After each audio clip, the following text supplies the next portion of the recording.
There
you go. Welcome to another episode of Punk Rock Politics with John Smith. I'm John Smith. This is relevant to the topic we're going to get into. It's an awesome song by Nofx. Since Nofx is punk rock and this is punk rock politics, I think they'll be cool with me using this because I'm using it as a positive view and to tie it into what I am doing. And the words are relevant, and I hope you can see them up there. So, yeah, if you can, check it out yourself. Unfortunately, when I turn sideways, it only shows the picture of the video on YouTube. It doesn't show you the lyrics, so I tried to go along with the lyrics. It does seem hard to see. But, I can speed through it real quick after he says a glass war a bunch of times. It's a glass war because you can see right through the bullshit. It's a glass war because you're all watching on your TV. It's a glass war because it's made of smoke and mirrors. It's a glass war. It's a glass war.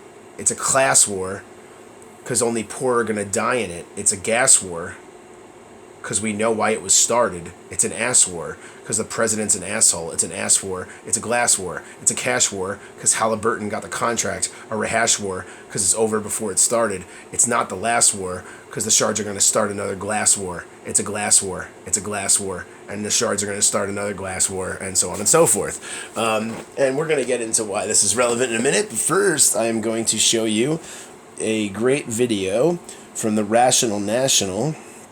And David Doel of the Rational National does a great video that I am going to cover right now that's very, very relevant to all of us during this pandemic and what's happening, and hopefully, obviously, there needs to be another stimulus, and what that stimulus might look like.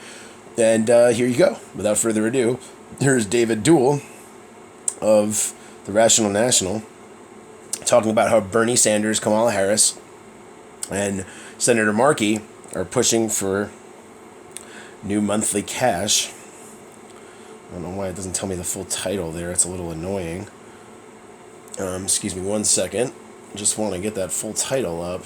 Oh, there we go. Bernie, Kamala, and Markey push for new monthly cash plan. Wasn't really worth it, but thought it might be more to the title. Here we go. Let's see what he has to say, and then I'll add in my 2 cents and see what you guys think. So Kamala Harris and Bernie Sanders have teamed up for a bill that actually looks pretty good. Now, I know there's a lot of, people are going to be skeptical of, especially of Kamala Harris, but looking at the details I've seen so far, this is actually a really good bill. At the same time, the idea of it getting passed, almost impossible. But let me show you what it is. So here's CBS News. Of course, they're going to center it around Kamala Harris. Kamala Harris proposes monthly income boost for Americans during COVID crisis. Getting into the details here, and I do want to get into. I may even read this whole story. There's a just.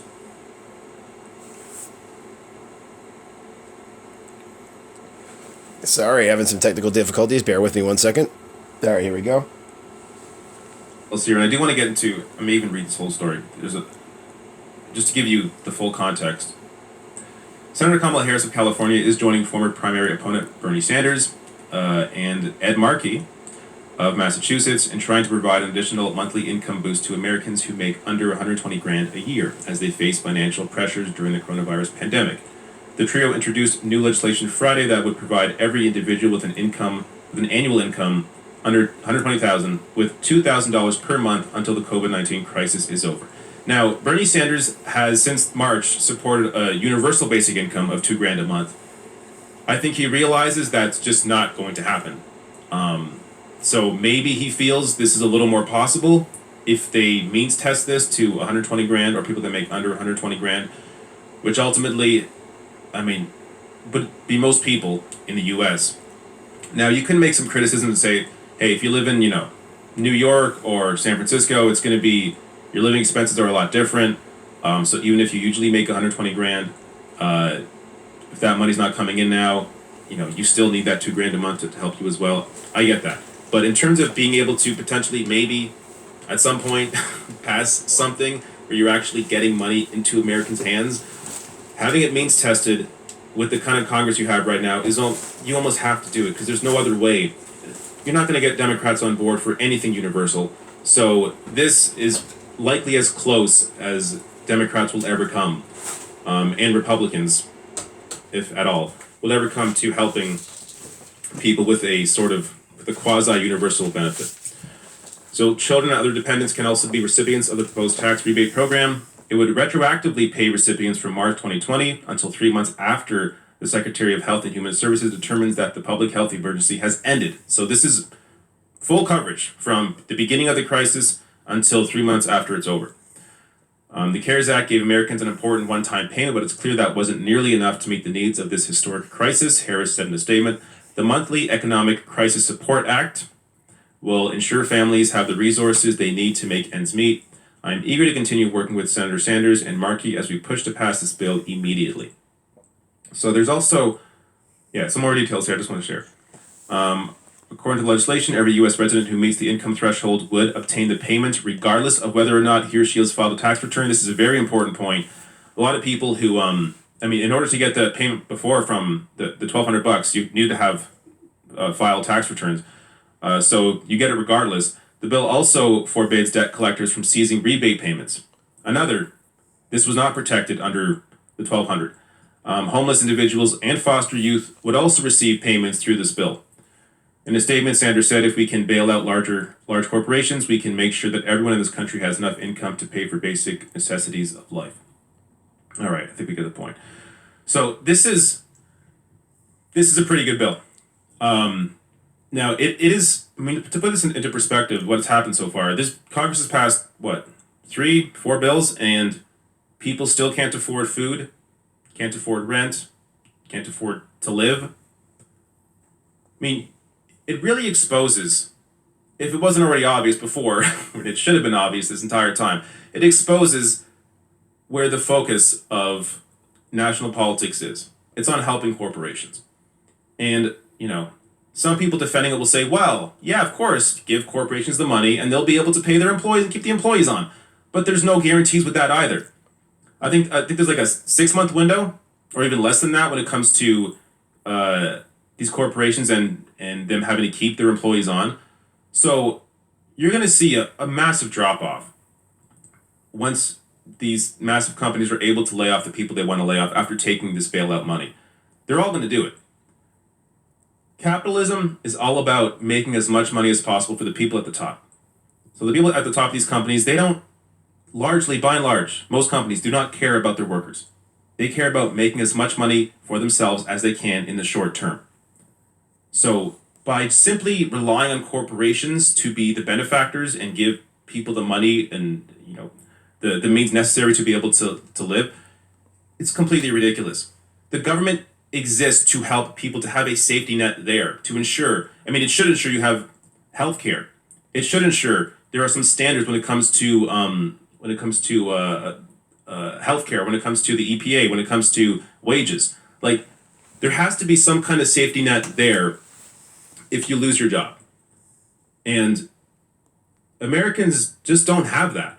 Now, comparing it to Canada, while we don't have a universal basic income, the $2,000 a month that we do have applies to most people. So most Canadians can get, again, if you've been impacted by COVID-19, you lost your job or you're being paid less, whatever it is, most people can apply and receive the $2,000 a month in Canada. Students get $1,250 a month, and there's also a 75% wage subsidy.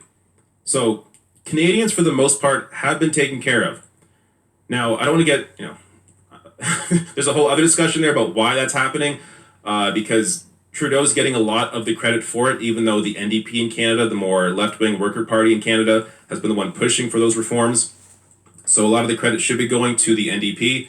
But regardless, whatever, Canada generally, for the most part, is doing a much better job taking care of people here than Americans are being taken care of. Now, again, I say this as somebody who is criticizing the U.S. government, who's criticizing Trump, who's criticizing Democrats, who's criticizing Republicans. If I'm going to do a video on just Canada alone, yeah, I got my issues with how Canada has handled this and how we could do a lot more. But just as Americans, you need to understand that what you have in the U.S. is nowhere near what a lot of other countries have in terms of their governments taking care of them. And, the big word and this whole, or the whole mindset in the U.S. is about freedom. Freedom. How much freedom do you really have when you don't have healthcare guaranteed to you? When your company can just lay you off and you have nothing. You get $1,200 once. How much freedom is there really? It's all luck. In America, it's all about what family you're born into. If you're born into wealth, if you're born into privilege, you're awesome. Or if you get lucky. Maybe you did work really hard, but again, you got those lucky breaks. You were able to make it through, build yourself up, build a company, whatever. That's not most people. Most people don't have those lucky breaks. Yes, it takes hard work, of course, but it also takes a lot of lucky breaks to be able to make it in America. So if you don't have that built in, essentially you're relying on being born into the correct family. And that's just, it's a ridiculous system. And that isn't to say, Canada, of course, has issues. Other countries, European countries, of course, there's issues everywhere. There is no perfect system, even in healthcare. I have issues with the Canadian healthcare system. But compared to the U.S., I mean, it's just not even close. I feel bad. And this is why we should all really be focused on how America treats its citizens. Because if you have what is seen as the world leader, the global leader, running a country the way it's being run, treating its citizens the way they are treated, if that's what the global leader is doing, then it frees up the rest of us, the other governments around the world, to also be crappy, to also not care about their citizens. So by holding the U.S. to a higher standard, not even a higher standard, but by holding them to a standard of taking care of people, then it also ensures that countries around the world have that influence on them and are not able to fall into, or are less likely to fall into a scenario where they are just completely forgetting about their citizens the way that Americans have. Now, obviously, David Doel brings up a lot of good points here.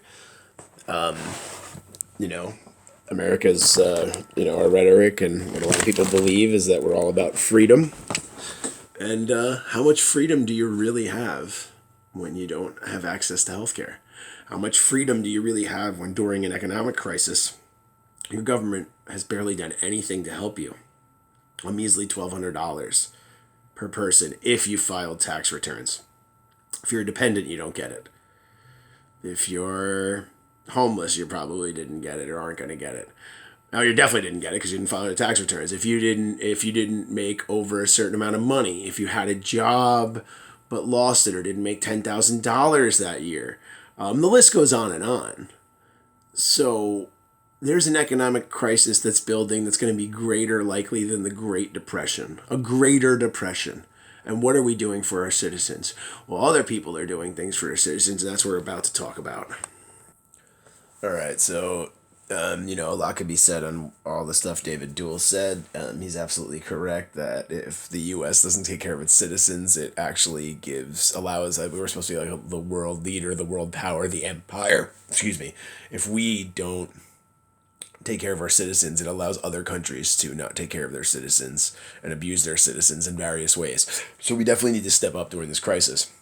And here's some information, some real information on a project that a country used to institute UBI and how it worked out, which was pretty well. So let's check it out. This is from Common Dreams. Breaking news and views for the progressive community. After encouraging results from Finnish UBI experiment, experts say the time for such a bold idea is now. If there isn't a minimum income floor to fall back on when this kind of massive shock hits, people literally have no options. This is by Andrea Germanos, who was a staff writer, and it was written on Wednesday, May 6th, 2020, or at least released. Lorraine Paradella poses for a photograph in Stockholm, California on February 7th, 2020. Paradella, a 45-year-old single mother, is one of the 125 Stockton residents receiving monthly cash disbursements. The scoffed-at idea of paying everyone a basic income as machines take people's jobs is getting a fresh look as a possible remedy for economics cratered by the coronavirus pandemic. As Finland's universal basic income experiment produces positive outcomes, a senior United Nations official is making the case that the global economic fallout from the coronavirus crisis is reason to include such a payment policy as a central part of the fiscal stimulus packages that countries are planning for. The Finnish government on Wednesday released its evaluation of the 2-year experiment in which 2,000 randomly selected unemployed people were paid €560 per month. The researchers summed up results as small employment effects, better perceived economic security, and mental well-being. This is one of the tweets from the government. The basic income recipients were selected through random sampling among those who in November 2016 received an unemployment benefit from Kela. Hashtag basic income experiment, hashtag Finland. The budget was $20 million. This was an experiment from 2017 to 2018 in Finland. The duration of the experiment was 2 years, as it says. All of 2017 and all of 2018. The basic income amount was €560 per month, and it included 2,000 participants aged 25 to 58 years old. Kela, the social insurance institution of Finland, shared the findings on social media. A video summary from the agency says that in a post-experiment survey, participants in the experiment said they had fewer health issues, fewer experiences with bureaucracy, and better financial well-being than the people in the control group. They experienced fewer issues related to mental stress, depression, melancholy, and loneliness. They also estimated that their functional ability was better. That's like their cognitive ability, their ability to function and get things done and produce. The UBI recipients, you know what, maybe we should watch. Should we watch this? Let's watch this little video. Let's see how long it is. Let's check it out. It's not that long, so we'll check it out. The world's first standardized and nationwide basic income experiment. We're going to start that over. Sorry. The world's first statutory, randomized and nationwide basic income experiment was conducted in Finland in 2017-2018. During the experiment, a total of 2,000 randomly selected unemployed persons were paid a monthly tax-exempt basic income of €560, regardless of any other income they may have had or whether they were actively looking for work. The experiment's purpose was to find ways to reshape Finland's social security system in response to changes in the labour market. The effects of the basic income experiment were studied through an evaluation study. It consisted of register data analysis, a survey study, interviews with 81 participants, a media survey and a poll. During the second year of the experiment, basic income recipients were slightly better at finding employment than those in the control group. However, the activation model for unemployed security, which was implemented in early 2018, makes it difficult to evaluate the effects. It's impossible to separate the effects of this experiment from those of the activation model. The experiment provided a stronger incentive to work, but its effects on employment were still minor. The results show that many factors other than just financial incentives have an effect on employment. At the end of the experiment, the recipients who responded to the survey had fewer health issues, fewer experiences with bureaucracy, and better financial well-being than the people in the control group. They experienced fewer issues relating to mental stress, depression, melancholy, and loneliness. They also estimated that their functional ability was better. Also, compared to the control group, the recipients of the basic income felt that their financial situation and their ability to influence it was better. In addition to that, their trust in other people and different institutions was higher, and they were more confident in their own future and their ability to influence societal issues. Different local and regional basic income experiments in other countries have yielded similar results. The interviews reveal the diversity of the basic income experiment's effects. Some interviewees said that the experiment had a significant positive effect on their employment, while others described the effects as minor. Also, the interviewees' different backgrounds had an effect on employment. For some, the experiment provided new possibilities to be a part of society, for example through voluntary work or informal care. Many said that basic income increased their feeling of autonomy. Although the descriptions of the effects of the basic income experiment were mostly quite positive, some felt more pressure to find employment and had issues with their mental well-being. All in all, the basic income experiment was carried out successfully, and it provided new data that can be used when reshaping the social security system. The experiment provided new information about the effects of basic income that wouldn't be available without this experiment. See that link right there to get more information? Wow, well, that was good. I'm really glad I decided to click on that. It was nice and brief. And you could argue that all the silly conservative arguments about stuff like this... Oh, I lost the article for a second. Where were we here? Okay, here we go. You could argue all kinds of stuff. Oh, how could we afford it? Easy. I mean, we could afford all these wars, right? That's why I started off with the glassware. Like, you know, we could afford all this massive military budget.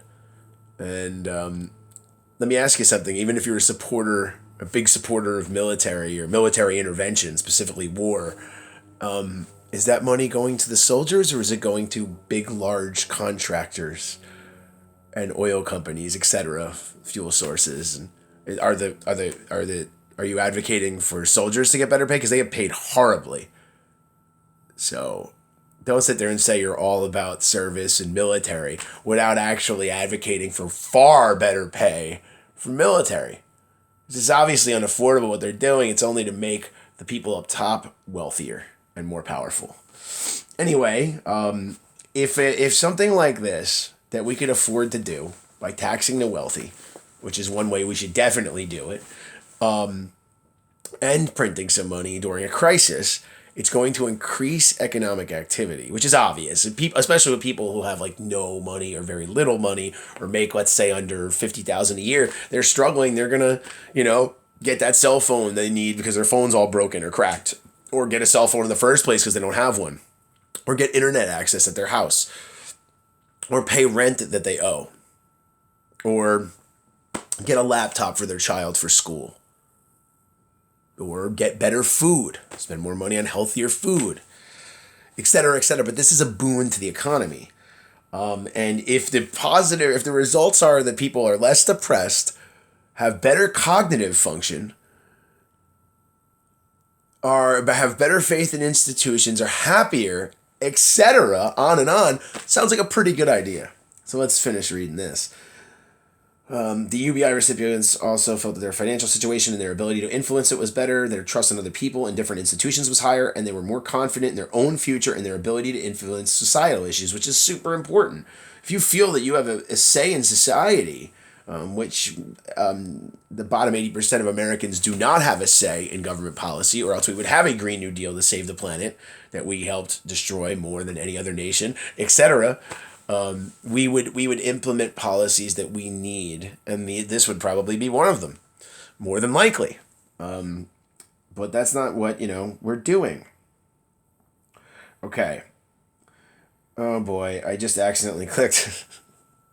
So this goes on, and it says that ultimately, even if it was small, it was an increase, not a decrease, as a lot of the propaganda you're hearing in the media and by certain political elites will tell you that has a negative impact on employment. But in this 2-year study, basic income recipients were employed for 78 days on average, while the control group, meaning people who did not get that money, were employed 72 days. So that's less days. Okay. I'm sorry, I'm looking at this here as I'm going through. I haven't read this article yet. Nick Hartley, a clinical psychologist in the UK, called the results encouraging and just what we would expect to see. There were significant benefits for mental health as people are able to find meaningful work without the threat of being left with no means to put food on the table, he tweeted. One lawmaker outside of Finland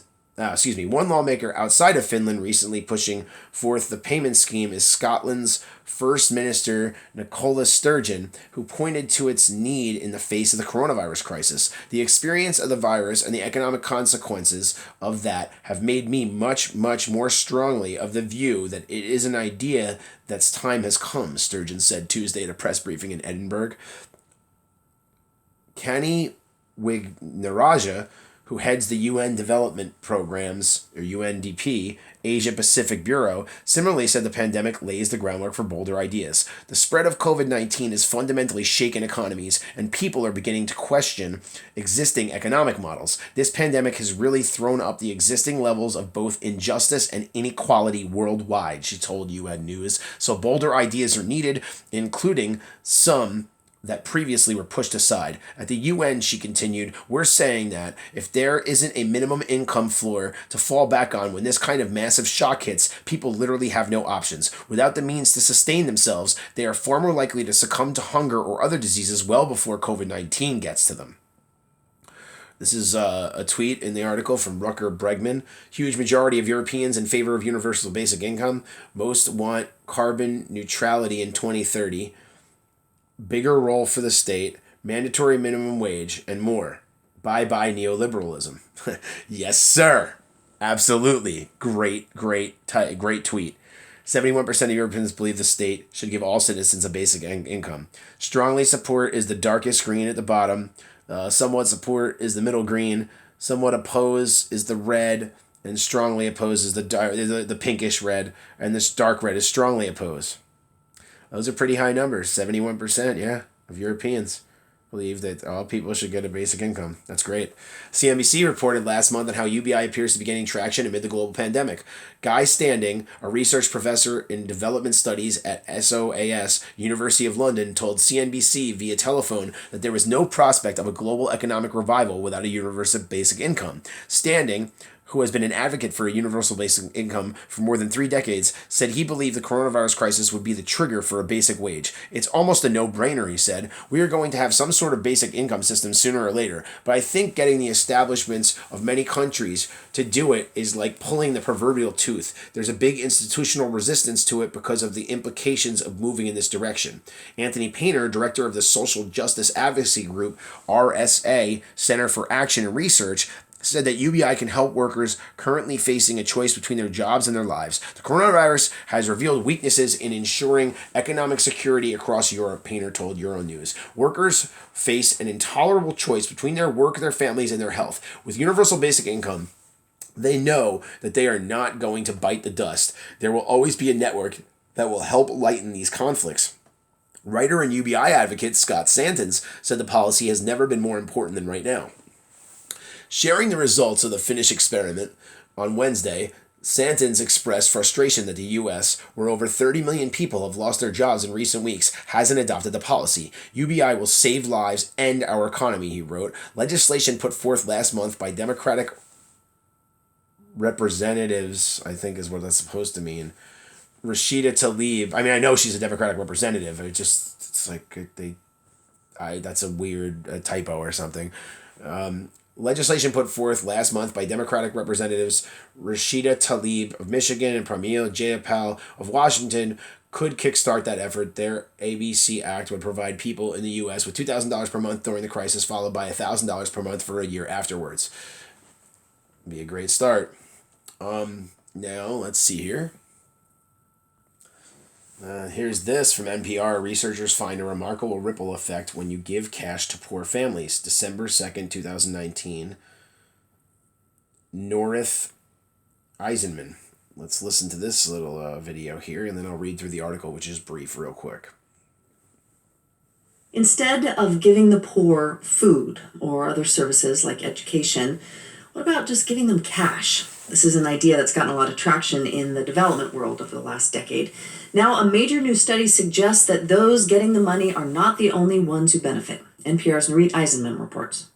One of the biggest advocates of this kind of cash aid is a nonprofit charity called Give Directly. In 10 years, it's given out more than $140 million to impoverished families in low-income countries, with no strings attached. They decide how to spend it. Michael Fay is president and co-founder of Give Directly. Do you feed your newborn? Do you send your older daughter to secondary school? Or maybe you invest it in a business to make your family more money. Study after study has shown that if you give families the power to make these choices, their kids end up getting more schooling, nutrition and health improves. But as the use of cash aid has spread, there's been concern about the potential impact on the wider community, the people who are not getting the aid, a lot of whom may be barely out of poverty themselves. Ted Miguel is an economist at the University of California, Berkeley. There's a fear that you just have more dollars chasing around the same number of goods and you could have price inflation. And that could hurt people who didn't get the cash infusion. So Miguel and his collaborators teamed up with Give Directly to conduct a massive experiment. They identified 60,000 impoverished households across a rural area of Kenya, then randomly assigned them to essentially two groups. One got no help from Give Directly. The other got a one-time cash grant of about $1,000. So it's a really big income transfer. And not just for the individual families. In the communities where they lived, this represented a sudden flood of cash. The cash transfers were something like 17% of total local income, local GDP. 18 months on, the researchers found that, as expected, the families who got the money used it to buy lots more food and other essentials. But that was just the beginning. That money goes to local businesses. They sell more, they generate more revenue, and then eventually that gets passed on into labor earnings for their workers. The net effect? Every dollar in cash aid increased total economic activity in the area by more than $2.50. But did prices just go up too? We actually find there's a little bit of price inflation, but it's really small. It's much less than 1%. The study, published this week on the website for the National Bureau of Economic Research, also uncovered some evidence for why prices didn't go up. A lot of the local businesses reported that before the cash infusion, they weren't that busy. There may be a shopkeeper that doesn't really have that many customers. It's a poor area. There may be someone working at a grain mill that only has one or two customers an hour. And so when they suddenly get more customers, they don't have to take extra steps like hiring more workers that would drive up their costs and their prices. Ishani Kanpal is an economist with the World Bank. It's a super credible, interesting study and very carefully done. Kanpal has done studies of her own on cash aid, and she says the findings in this one are really striking. But she does have a caveat about these results. I'd be curious to see if they persist in the longer run. 18 months is certainly not short. But she says when it comes to lifting people out of poverty, it's not terribly long either. Nofx Eisenman, NPR News. Oh man, whenever these mainstream media things cover this, they always gotta like knock it. They have to have a negative comment when it's something positive for people. But if it's something like positive for wealthy people and they write an article saying how great it is, they never say why it's bad. So if it's for the majority of people or poor people or struggling people or working people, these are all the benefits. There's so many benefits, but at the end, we got to make sure we say something like, well, it was a pretty long study, 18 months, and it's all positive effects, but will that keep working in the long run? Why wouldn't it? What theory would even say it wouldn't? Unbelievable. And you can always do price caps and make sure people aren't legally allowed to gouge prices. That's another thing you could do. Anyway, pretty successful. So, I think this was all covered in different words. Yeah. We already covered that. So you got to listen to it. The words were written differently than what I was listening to, so I didn't go along with it. But that's just more evidence for why giving people money, especially poor people and working people, is good for the economy. They said they got $2.50 for every dollar they put in economic activity. So you got $2.50, 250% above the dollar you spent per dollar. You got $2.50 above. I've heard for every dollar you spend in places like the U.S., you get $3 back when you give people like this money. So, just some more food for thought. And if you're still not convinced that during a pandemic, a national health crisis or an international health crisis, and during a time in countries like the United States of extreme income inequality, maybe the World Economic Forum will convince you. So let's check this out. Universal basic income is the answer to the inequalities exposed by COVID-19. People pick up fresh food at a Los Angeles Regional Food Bank giveaway. This is from April 17th, 2020, and it is from Kani Wingaraja, the Assistant Secretary General of the United Nations, and Balis Horvath, Chief Economist, UNDP Asia Pacific, the United Nations Development Program. Rule number 1 of crisis management: when you find yourself in a hole, first, stop digging. In the COVID-19 outbreak frenzy, several countries are considering a massive fiscal stimulus packages and printing money to blunt the concurrent crises underway, the pandemic and the unraveling economic depression. These plans are essential, but they need to be strategic and sustainable, because in addressing the current crises, we must avoid sowing seeds of new ones, as the stakes are incredibly high. That they are. It is time to add a new element to the policy packages that governments are introducing, one we know but have abandoned: universal basic income, or UBI. It is needed as part of the package that will help us to get out of this yawning pit. The naysayers, and there are plenty, will point out that it won't work because no country can afford to regularly dole out money to every citizen.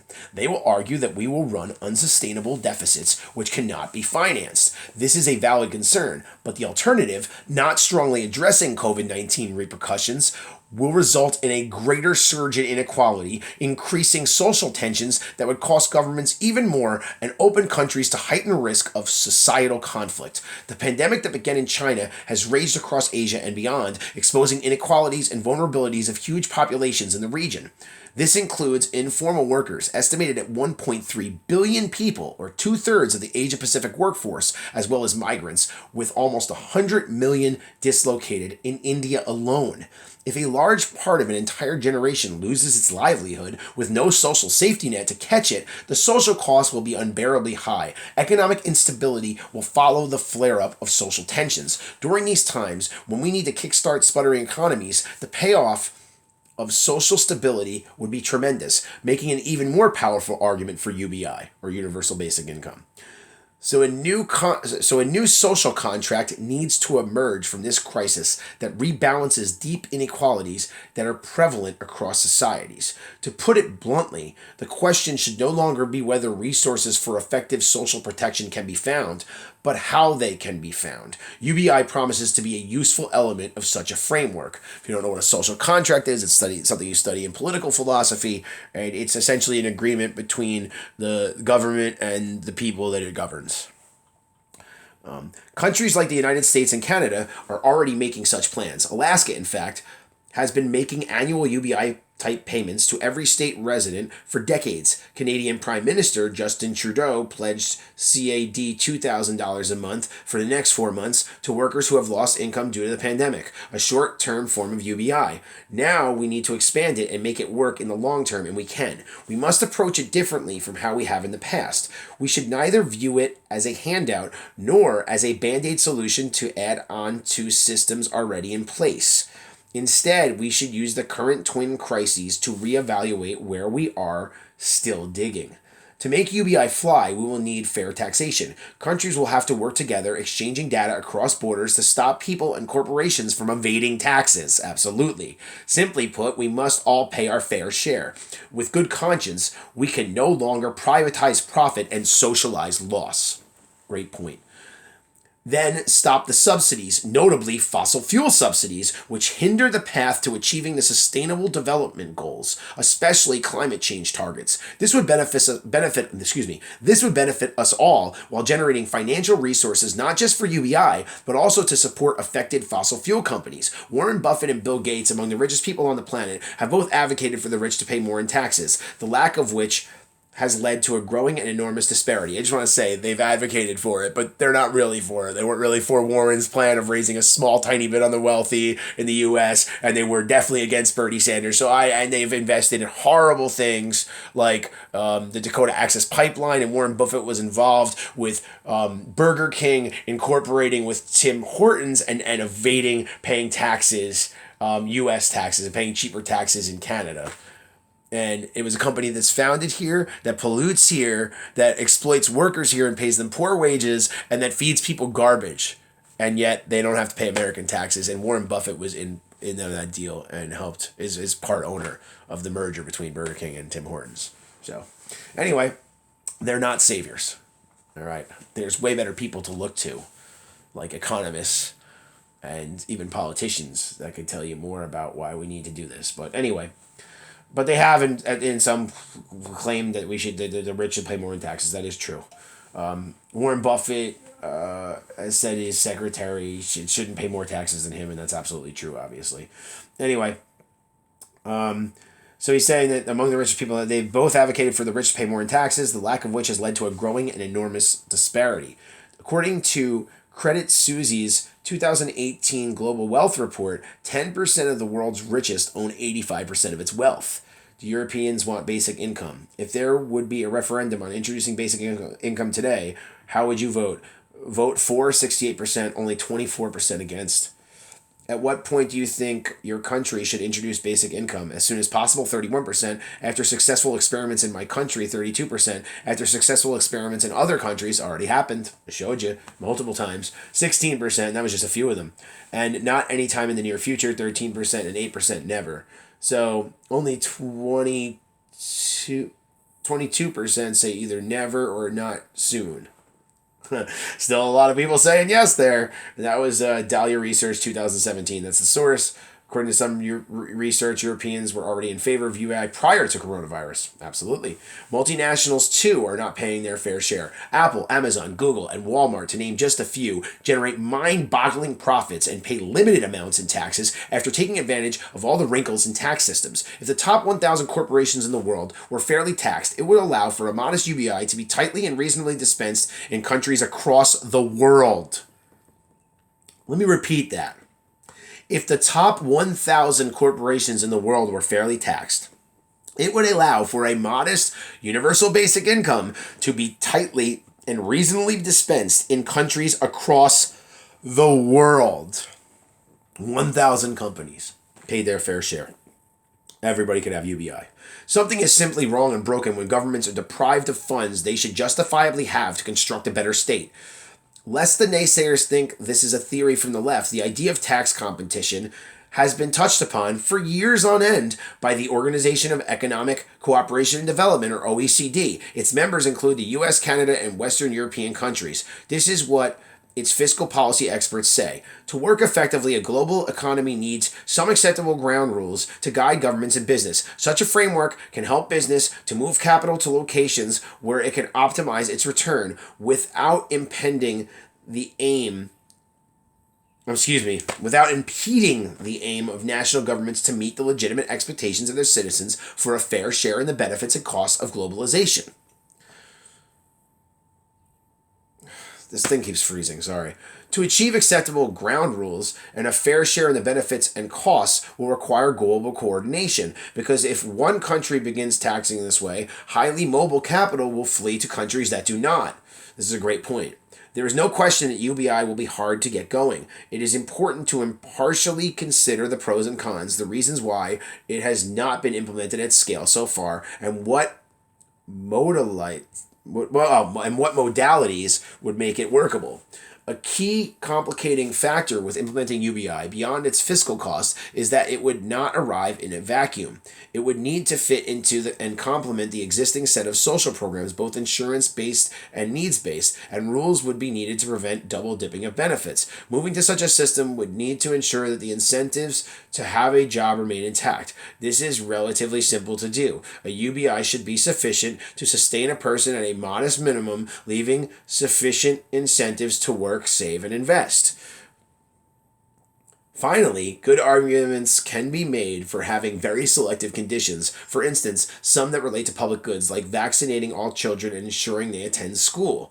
Such selective conditions would not undermine the main purpose of eliminating poverty and allow low-income people to take calculated risks and to try to lift themselves out of poverty. The alternatives to not having UBI is worse. The rising likelihood of social unrest, conflict, unmanageable mass migration, and the proliferation of extremist groups that capitalize and ferment on social disappointment. It is against this background that we seriously need to consider implementing a well-designed UBI so shocks may hit, but they won't destroy. Shocks like this crisis. Beautifully put. I got to give plenty of information about why UBI is a positive thing from various sources, varying from World Economic Forum to NPR to Common Dreams. David Doel on there as a Rational National making a case for it. And within all of this, there is plenty of studies. We highlighted the Finnish study and how successful it was to give people money. We showed how this awesome charity, I believe it's a nonprofit, gives money. Yeah, it gives money to people I believe it was Kenya, poor people, and how it boosted their economy. And economists have been saying for a long time, for every dollar given out by government or in government investment, you get $3 in return in the U.S. I believe it could be even more than that. So this is if you give even more money. So people would start businesses. All kinds of great benefits would happen from this. It would give people a little safety net. So they'd still work, most people. But if not, we're just saying, hey, man, people deserve food and basic, ability to have their own place or like have a whole roof over their head and to be able to feed themselves. And then if they want anything above that, they work for it. And that's a great incentive. It will spur business. It's the right thing to do ethically. And it clearly is good for, reducing stress, being happy, trusting and getting involved in government, feeling you have a better say in society. And that's what we need to do. We need a universal basic income, at least for the coronavirus right now.